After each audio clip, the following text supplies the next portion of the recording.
But number one, is the one we just talked about, adiabatic. Right? No heat transfer.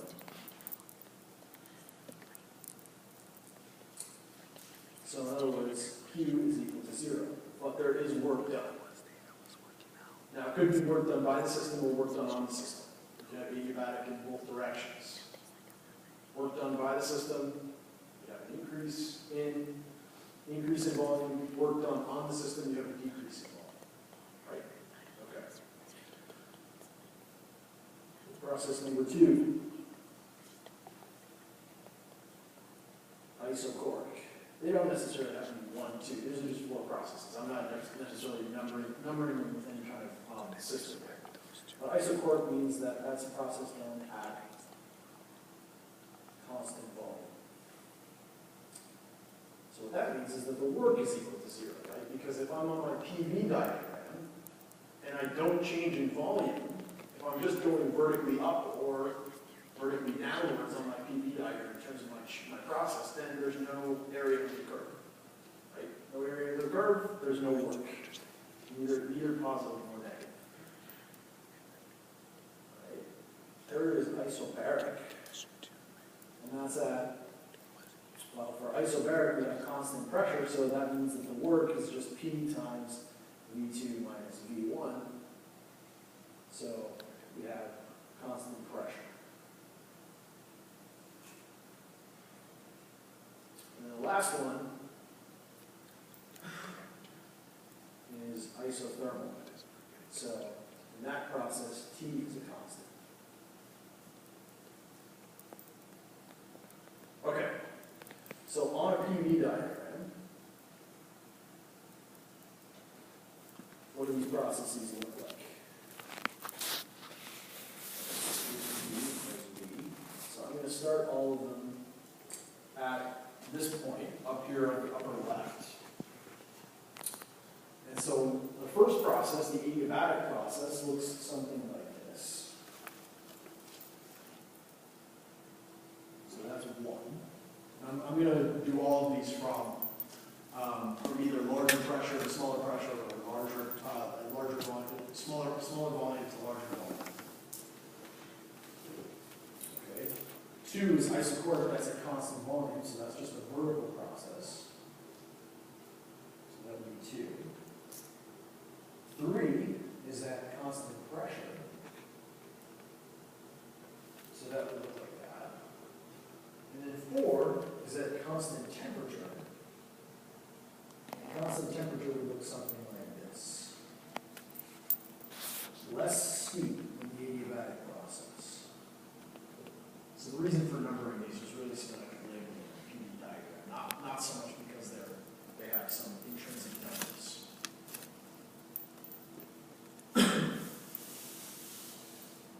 So just out of curiosity, just to remind ourselves, which end of the adiabatic process, the one labeled 1, so the beginning or the end of that process has a higher temperature?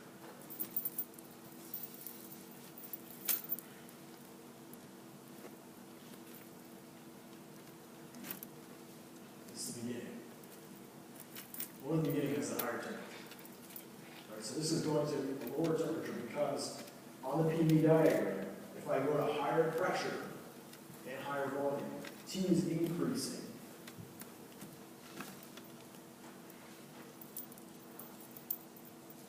T increases in this direction, right? So everything along this line, along the isothermal process labeled 4, has the same temperature, right? So if T is increasing diagonally up and to the right, that means that this point at 1 is at a lower temperature than this process that's the isothermal process. Okay. All right. So the other thing too is that for adiabatic processes,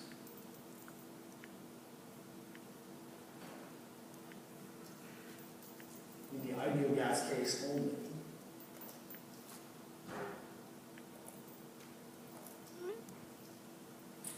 we can find that the work is equal to and CV times T2 minus T1 dt.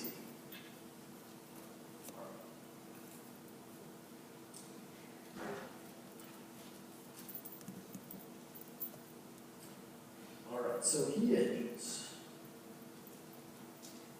Heat engines go through a variety of combinations of thermodynamic processes. We're not going to go through all the sort of different cycles that you can have for heat engines. But what I want you to remember essentially about heat engines is that the efficiency of the heat engine is equal to the work that you get out of the heat engine divided by the heat that you remove from whatever hot temperature bath you have.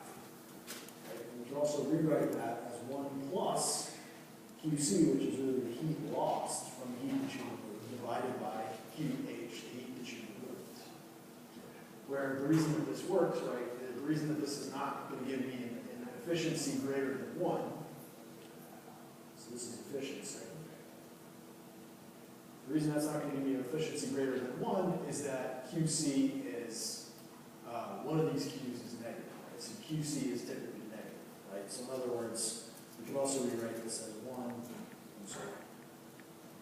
1 minus the absolute value of QC over QH.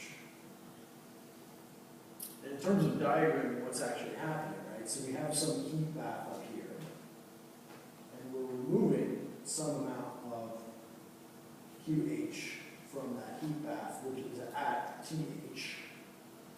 And that energy that's removed, some of it gets converted, or some of it goes into the cold reservoir.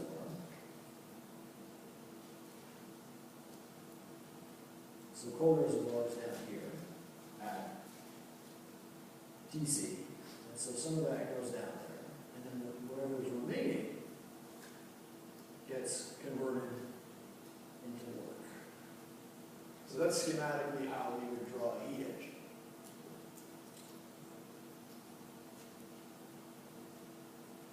So this is our hot reservoir, and that's our cold reservoir. All right.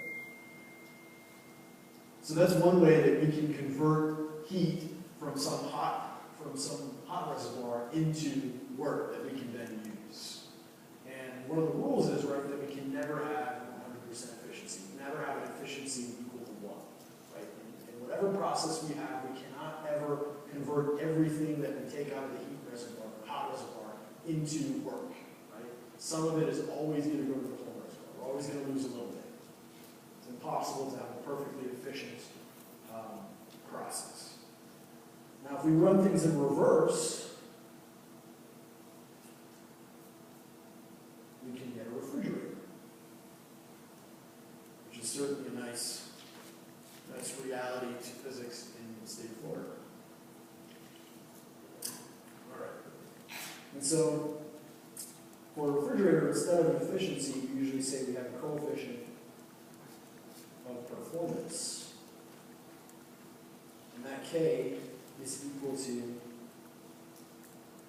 absolute value of QC over the absolute value of the work, or in other words, QC divided by QH minus QC, everything in absolute value signs. And the way that we schematically represent that is now instead of taking heat from the hot reservoir, we're taking heat from the cold reservoir, which runs against the sort of normal state of things in terms of thermodynamics, right? If we just left things by themselves, this wouldn't happen. But we're removing QC from some cold reservoir at TC, say for instance the inside of your refrigerator.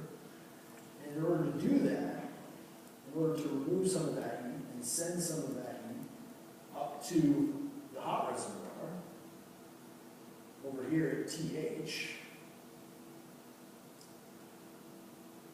moving QH out to TH, we have to input some work.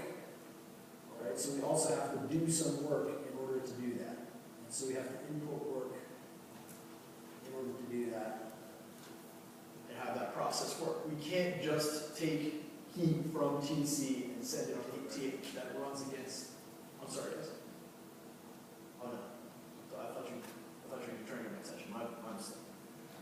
that runs against the sort of normal heat transfer that we would get in most situations. So it's not possible to do that without adding some work to the system. All right.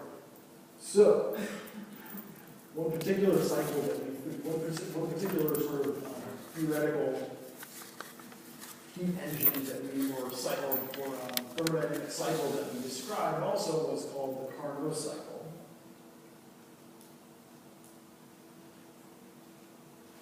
And the Carnot cycle is a cycle of isothermal, alternating isothermal and adiabatic processes between two temperatures. So you could represent that on a PV diagram like this. Okay. So I'm going to try to draw it well. Probably not do a great job, but we'll see what we can do.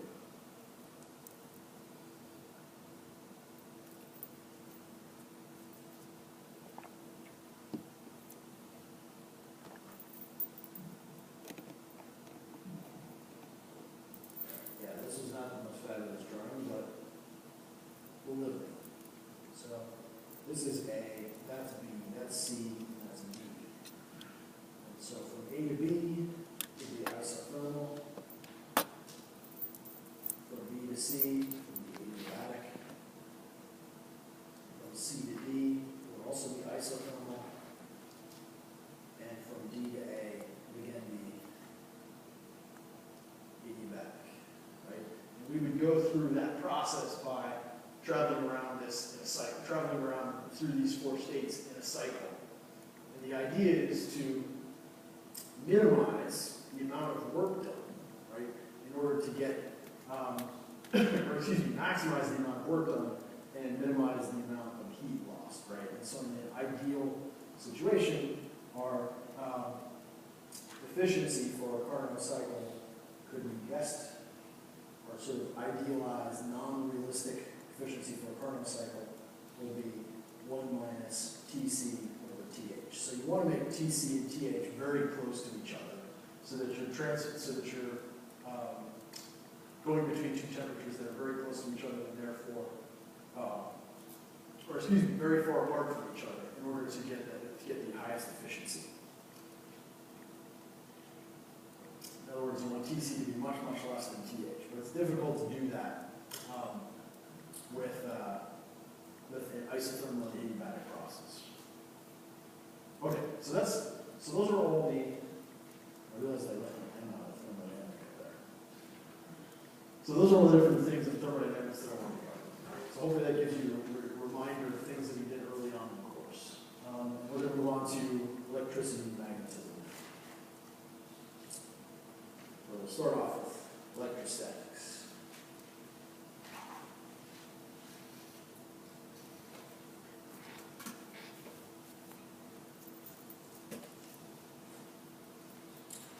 So, electric charge is a fundamental property of materials, right?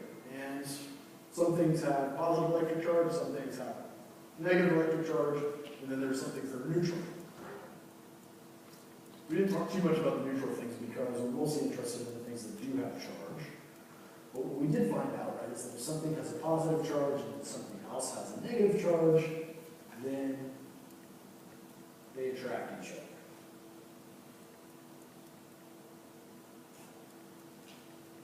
However, if we have two things that have the same charge, then those things will repel each other.